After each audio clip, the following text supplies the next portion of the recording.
Menurut saya yang kami dukung ini sekarang orang baik. Dan orang baik ini mesti kita perjuangkan. Makanya, oh ya, Pak Deddy Rahim pernah ngomong saya. Dia pernah ditawarin loh 500 M. Wih. Saya pernah dengar itu ya.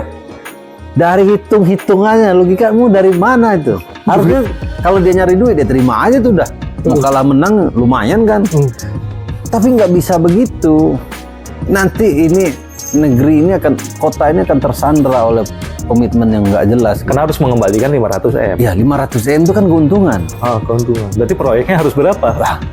5 triliun. Bisa jadi begitu. Mana ada ya? Mau apanya mau digarap gitu. Artinya kalau ada tawaran-tawaran bantuan berapapun nilainya dan itu harus ada komitmen pengembalian atau kontrak politik. Khusus pada Deddy Rahim sejauh ini dia tidak mau. Ya, nggak segitu bombastisnya ya. Tapi sejauh yang saya kenal Pak Deddy Rahim selama yang saya ikuti, tidak ada dia mendapat bantuan dengan perjanjian kontrak politik yang seperti itu, nggak ada. Bahwa ini saya bantu nanti saya dapat proyeknya, ya Pak Deddy Rahim nggak mau. SKD Center, Sahabat Kang Deddy Rahim Center. Sahabat Kang Deddy Rahim Center. Nah, ini fans club. Fans club. Nah, Pak Iko, kalau kita lihat dari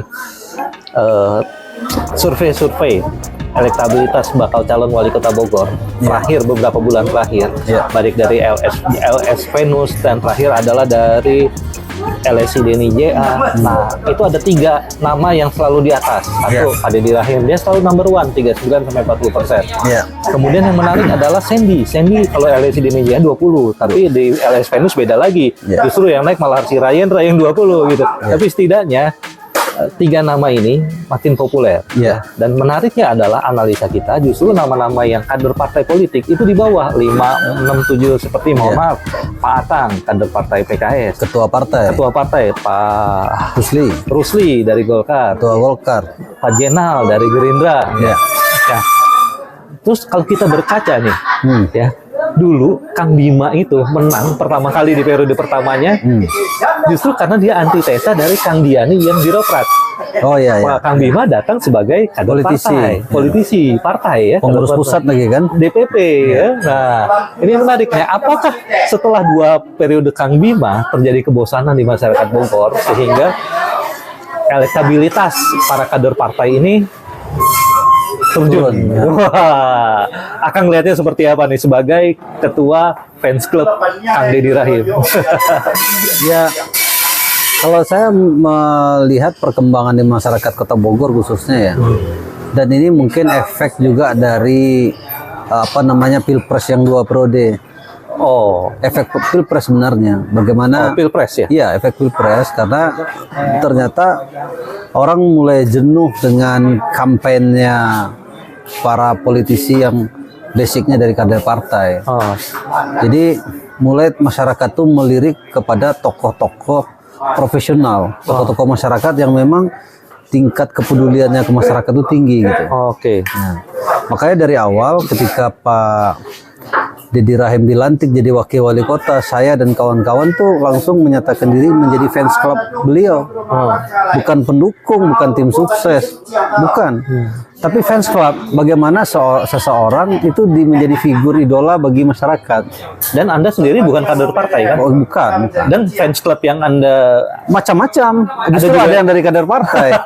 Banyak yang dari kader partai. Dan itu kader partai dari bermacam partai. Artinya justru dengan fans club ini dukungan kepada salah satu tokoh itu menjadi lebih mudah ya, bisa jadi lebih besar. Lebih menguat dan besar. Karena fans kan. Bagaimana sih kita fans?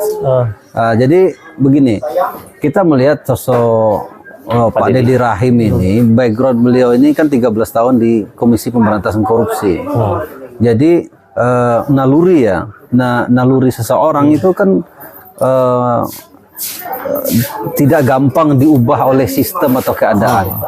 Jadi bagi seorang yang di KPK itu pasti sudah tertanam anti korupsi, pasti sudah tertanam bersih. Nah, naluri itu juga tercermin dari sikap Pak Deddy Rahim ini selama ini yang sangat humble, sangat low profile, sangat dekat dengan masyarakat. Saya sendiri sebenarnya nggak kenal sama beliau, apalagi beliau sama saya sangat tidak kenal. Jadi Saya melihat sosok beliau ketika dari awal menangani COVID. Oh, Beliau kan pernah menjadi ketua Satgas COVID. Nah, jadi itu begitu responsif dan cepat tanggap dengan masyarakat siapa saja. Walaupun masyarakat yang tidak terkenal dan dikenal seperti saya ini, orang biasa saja. WA selalu dibalas. WA direspon. Ya, Meskipun lama ya. lah, ya kita memaklumi itu karena kesibukan kan. Tapi dia selalu menyempatkan diri membaca WA siapa saja, terutama subuh itu. Oh, Jadi kalau kita WA itu subuh ketika dia baca terus dia respon. Nah, ini salah satu menurut saya menarik. Satu, yang kedua, ketika saya sampaikan, Pak ini ada masyarakat ini, padahal kita nggak kenal ya, ada masyarakat yang membutuhkan bantuan, ini langsung kirim. oh, Jadi nggak pernah tidak pernah curiga, suuzan segala macam, dan sikap dia melayani itu. Nah makanya kebosanan orang dengan para tokoh kader partai itu akhirnya bergeser kepada tokoh-tokoh profesional yang memang dekat dengan masyarakat gitu. juga termasuk sebenarnya tokoh publik ya. Kalau kita lihat sendiri Tokoh publik. Misalnya mohon maaf ya Pak Akang ketua DPRD loh, pernah memiliki jabatan publik gitu ya. Tapi elektabilitasnya jauh sekali di bawah Kang Deddy. Karena begini ya, karena rata-rata kader partai ini paradigma dia tuh dipakem oleh struktural dia. Sehingga kebebasan dia melakukan interaksi dengan masyarakat kadang-kadang tuh terbatasi. Nah, anehnya pada Deddy Rahim ini nggak pernah punya batas. Lalu nggak milih-milih. Dia mau dengan kalangan religius, dengan alim ulama, tokoh santri, dekat. Dengan tokoh para seniman, budayawan, dekat. Dengan pedagang kecil, kaki lima, dekat. Dan kebiasaan melayani menyapa itu. Jadi boleh dibilang banyak masyarakat ini jatuh cinta dengan karakter beliau. Nah, oke, sebentar. Sekarang kan ada 3 tokoh nih yang seperti akan sampaikan tadi menguat ya. Seperti Dr. Rahendra itu sebenarnya dia sudah lama juga kampanye itu. Dia sudah lama sosialisasi diri. Malah dari 3 tahun sebelum ini dia sudah sosialisasi diri. Terus kalau yang baru-baru menurut saya Sandy juga baru sebenarnya. Tapi cukup melejit lah. Nah, kalau konteks itu kan ada bedanya. Tidak mengetahui pihak lain ya, walaupun kita dengar informasi bagaimana caranya. Tapi kalau Pak Deddy Rahim ini murni dia diundang oleh masyarakat. Kalau datang ke suatu acara, semua diundang. Jadi bukan dia mendesain ya. Ada sebuah tim yang mendesain supaya dia datang gitu. Terus direkam, terus di medsos. Dia bukan tokoh framing. Dia tidak ada hadiah-hadiahan. Nah inilah. Nggak bikin puisi juga ya, nggak bikin pantun ya. Nggak ada lomba pantun. Dia nyantai aja. Jadi karakter dia yang seperti itu yang membuat kita tertarik. Kira-kira gitu yang saya amati selama ini. Nah terus berkembang sampai ke sini kan. Sehingga di terakhir ini karena sudah dekat pilkada, para partai tentu akan memberi rekomendasi kepada tokoh mana yang akan dia usung kan. Tentu rujukannya itu beberapa masukan dari beberapa lembaga survei. Nah pada faktanya tetap Pak Deddy Rahim surveinya tetap nomor 1. Dari semua lembaga survei itu Pak Deddy Rahim tidak terkalahkan. Walaupun di bawahnya ada Dr. Rahendra sama Kang Sandy kejar-kejaran ya, kejar-kejaran. Tapi tetap Pak Deddy Rahim tetap nomor 1. Oke. Kang, ini kita bicara soal rekrutmen kepemimpinan. Ya. Bayangin Kang, kalau trennya sekarang adalah masyarakat lebih suka memilih tokoh, mohon maaf kalau saya bilang baru muncul. Kang Sandy itu mohon maaf kita nggak kenal sebelumnya. Dan bukan aktivis. Maksudnya kita bukan. Akang aktivis kebudayaan ya. Kemudian ada beberapa teman aktivis perempuan, aktivis lingkungan hidup di Kota Bogor ini yang kita kenal. Nah, Kang Sandy ini nggak dikenal sebelumnya. Bahwa akhirnya dikenal, beliau Sesprinya Bu Iriana. Nah, termasuk Pak Dokter ini kan orang kesehatan, dia profesional dokter sebenarnya. Apakah dia juga aktivis kesehatan sebelumnya yang cukup dikenal di Kota Bogor? Saya nggak tahu tuh. Nah, itu maksud saya. Saya 10 tahun menjadi aktivis di Bogor, aktivis sosial. Ya, aktivis sosial dari macam-macam lah. Cuma saya nggak dengar itu. Saya nggak tahu. Ya, maksudnya ketika sekarang mereka menjadi lebih populer dan elektabilitasnya tinggi, mengalahkan bahkan tokoh-tokoh publik yang udah aktivis dari dulu dan kader partai. Contoh yang tadi saya sebut dari Golkar, Gerindra, dari PKS, mungkin dari partai yang lain, tokoh-tokoh itu sebenarnya udah jadi anggota dewan, udah jadi ini, jadi ini. Mestinya mereka ya. Harusnya kan mereka dong gitu ya. Tapi itu mereka dikalahkan. Nah, akan ngeri nggak jika kepemimpinan kita nanti pemilihan masyarakat memilih pemimpin berdasarkan popularitasnya, bukan berdasarkan kapabilitas, pengalaman, knowledge. Gak gampang lo jadi eksekutif kan? Iya, bener. Ya, kalau konteksnya itu yang paling berpengalaman siapa? Tentu yang pernah menjabat dong. Jadi 5 tahun kepemimpinan Pak Deddy Rahim sebagai wakilnya wakil wali kota. Apalagi Pak Bima Arya ketika wali kota, dia banyak jabatan besar ya. Sehingga banyak kegiatan-kegiatan tugas-tugas itu didelegasikan langsung oleh Pak Deddy Rahim. Dan Pak Deddy Rahim banyak menyelesaikan persoalan-persoalan masa lalu yang terbengkalai. Itu fakta. Pak Deddy Rahim ini yang langsung melakukan negosiator dan eksekutor persoalan itu. Nah, apa-apa aja itu kan ada. Seperti masalah R3 kemarin, masalah TU segala banyak persoalan yang dia selesaikan. Oke, teruskan. Ya, jadi kalau kita berharap kepemimpinan Kota Bogor yang lebih baik, harus yang sudah berpengalaman. Nah, sekarang begini, kalau pemimpin Kota Bogor ini ke depan terpilih yang menjadi wali kota misalnya, masih mending di lingkungan birokrat. Pada faktanya nggak ada kan calon yang dari kalangan birokrat sekarang kan. Iya. Atau masih mending dari politisi partai yang apalagi yang anggota dewan, masih mending.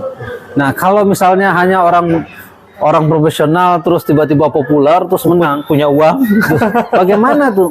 Berarti kan mesti belajar lagi. Iya. Nah, contoh gini, jangankan jadi wali kota, jadi lurah saja. Ini ditugaskan menjadi lurah A, kan mesti dia memetakan persoalan dulu, baru dia bisa melaksanakan program.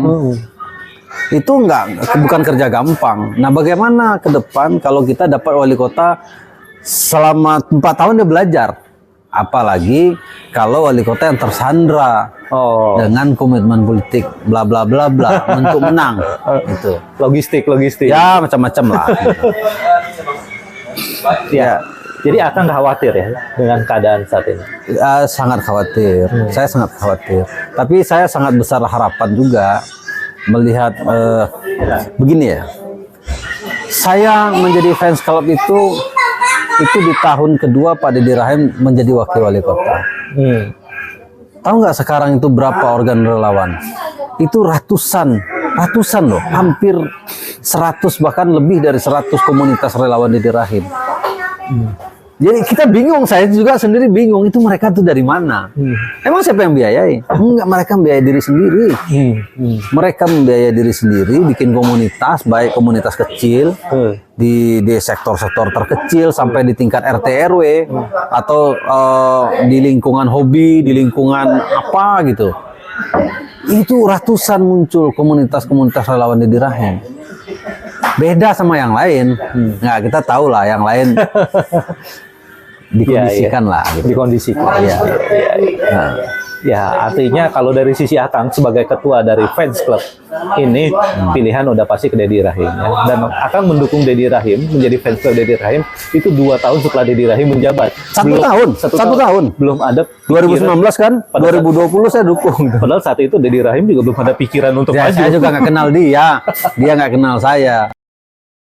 Cuma kita melihat karakter, bagaimana seorang pemimpin yang kita WhatsApp itu dibalas, dibaca dan dibalas, kita nggak kenal. Wah, ini bagus. Ketika kita diajak pernah satu ya pertemuan pertama itu saya hadir sekitar 5-6 orang. Waktunya sore hari, beliau harus menghadiri paripurna dan keadaannya sangat lelah. Tahu nggak? Satu-satu didengarin ngomong sampai dia ketiduran. Di kafe itu? Bukan di waktu itu di poskonya Satgas Covid. Nah, satu-satu didengarin ngomong. Saya pikir juga yang satu-satu ngomong itu juga nggak penting-penting amat ngomongnya. Tapi didengarin udah. Satu lagi. Sampai dia ketiduran. Mendengar kita. Dan dia telat menghadiri paripurna hanya mendengar kita. Jadi susah ya mencari sosok pemimpin yang begitu. Tapi sekaligus itu kelemahan Pak Deddy Rahim. Yang terlalu care, yang terlalu baik, yang terlalu peduli dengan siapa saja. Sehingga kadang-kadang maaf saja kalau kita ada program nih suka telat dia datangnya. Itu kita maklumi. Karena dia paling nggak bisa mengecewakan orang lain. Gitu. Oke, Kang, akan melihat peluang koalisi partai-partai untuk Pak Deddy Rahim untuk maju mendapatkan tiket sebenarnya. Ya, itu kan sudah berkembang di publik ya. Kalau sejauh ini kan Pak Deddy Rahim sendiri yang tadinya berpikir mau jadi udah tokoh profesional aja, tapi kan mengikuti perkembangan Pilpres kemarin ternyata Anies Baswedan yang tadi tokoh profesional dipartaikan, si Gubernur Jabar Ridwan Kamil dipartaikan, satu-satunya pilihan bergabung dengan partai. Nah, akhirnya Pak Deddy Rahim kan gabung dengan PAN. Yang notabene Kang Bima Arya yang ngajak beliau kan dari awal malah. Dari awal. Udah di PAN kan saja. Oke, dia setuju ke PAN. Sekarang ada 5 kursi. Terus ada PSI 1 kursi, terus ada Demokrat juga. Nah, sekarang kemarin dari awal tuh Golkar juga. Pokoknya ada pembicaraan di lingkungan Kim ya, kalau kita lihat ya. Itu kan sebenarnya ya Kim, arahnya ke sana. Nah, terakhir kan juga datang juga Gerindra. Jadi kita menunggu sekarang. Mungkin dalam waktu dekat ini sudah ada rekomendasi partai. Apakah itu akan menjadi satu mereka? Nah, kalau menjadi satu, pertanyaannya siapa yang jadi wakil? Jadi ketika Gerindra belum merapat, kita berpikir ketua Golkar Kang Rusli berpotensi nih mendampingi. Jadi ketika Gerindra merapat kan kita paham Gerindra kekuatan presiden sekarang kan.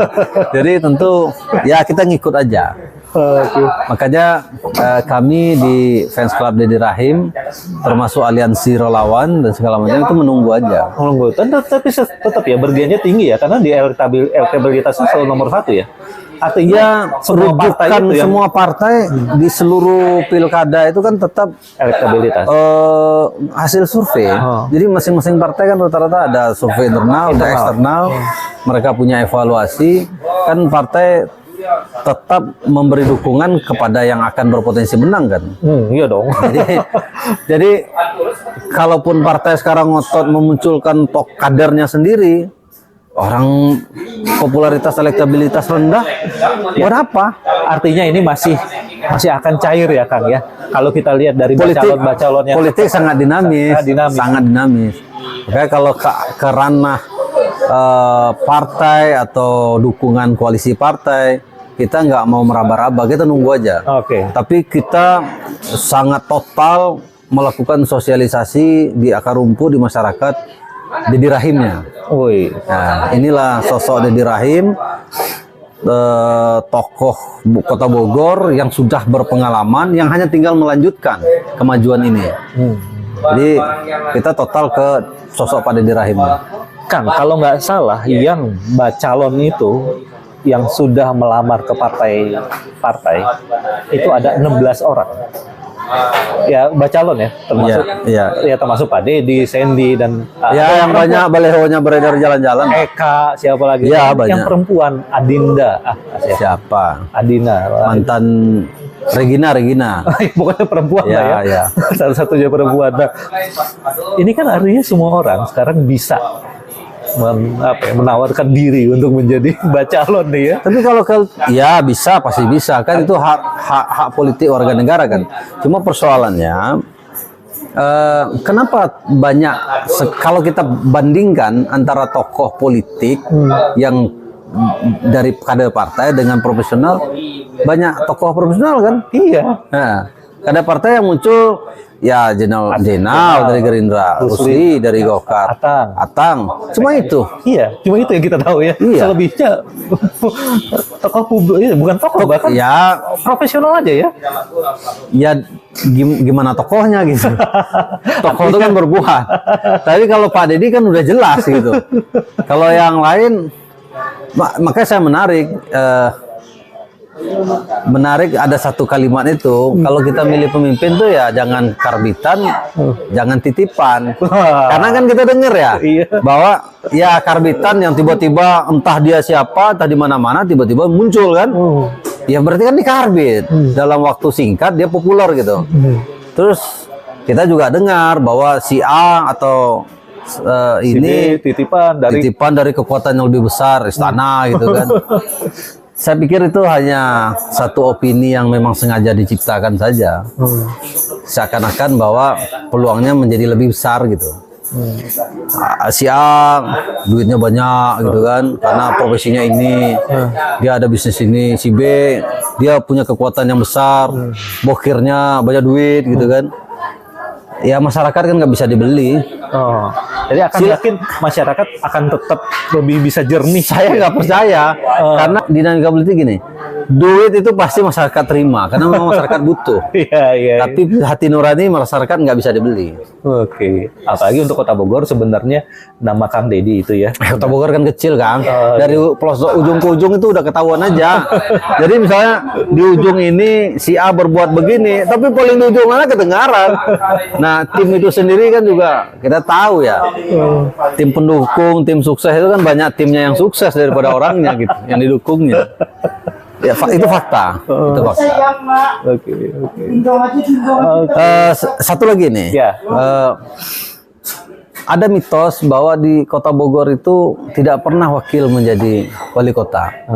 Itu juga dihembuskan supaya apa? Supaya Pak Deddy Rahim nggak jadi wali kota, karena nggak ada sejarahnya wakil tidak pernah jadi wali kota gitu. Saya pikir Pak Deddy Rahim itu spekulasinya besar. Karena 13 tahun menjadi pejabat KPK, potensi karir itu jauh lebih tinggi di nasional, di pusat. Tapi dia lebih memilih pulang kampung, pulang kotanya gitu, untuk mengabdi jadi wakil wali kota. Emang berapa sih gaji wakil wali kota? Pak Bima aja 6 juta. Jadi saya pikir dia seorang yang berkomitmen. Sangat berkomitmen. Dan Akang selama ini menjadi fans clubnya tahu ya keuangannya bagaimana ya. Saya yakin saya tahu. Saya yakin saya tahu. Oke. Ya Pak. Terima kasih banyak. Minta maaf segala kekurangan. Ya, Akang tahu ya keuangan dari Pak Deddy sebenarnya. Enggak, jadi begini. Berapa banyak uang Pak Deddy saya tidak tahu. Tapi bagaimana kepedulian Pak Deddy menggunakan keuangannya, saya sangat tahu. Karena ternyata dia itu nggak pernah terima gaji loh. Karena gajinya itu digunakan untuk bantu masyarakat. Saya tuh pernah mengalami ada masyarakat yang sakit, yang nunggak BPJS dibayar dengan duit pribadi. Dengan duit pribadi Pak Deddy Rahim, ditransfer dengan rekening pribadi Pak Deddy Rahim. Itu satu. Yang kedua, biaya operasional wakil wali kota. Emang dia pakai itu, dihabisnya buat bantu masyarakat loh. Itu yang saya tahu. Tapi duit pribadi Pak Deddy Rahim saya tidak tahu. Logikanya 13 tahun menjadi pejabat publik, duitnya kan masa nggak punya duit? Adalah untuk hidup ya. Lebih dari itulah. Artinya apa ya? Ya tahulah logistiknya ya. Kang, tapi ini hal yang lain ya. Gimana nih isu-isu, ada nggak seputar logistik pilkada ini, udah ditawarin ini, tawarin ini? Maksudnya ditawarin gimana? Ya misalnya dari oligarki, dari pemerintah. Saya nggak sampai ke ranah situ ya. Nah, cuma semuanya itu punya potensi besar. Pastilah cukong-cukong politik ya gini, melihat hasil survei itu kan bukan hanya yang gelisah, itu bukan hanya partai politik. Tapi para bokir-bokir itu juga gelisah. Coba rayu sini, coba rayu situ kan. Iya. Nah biasanya para bokir ini kan nanamnya apa? Nggak di satu tempat. Oh enggak, bisa 3 kaki, bisa 10 kaki.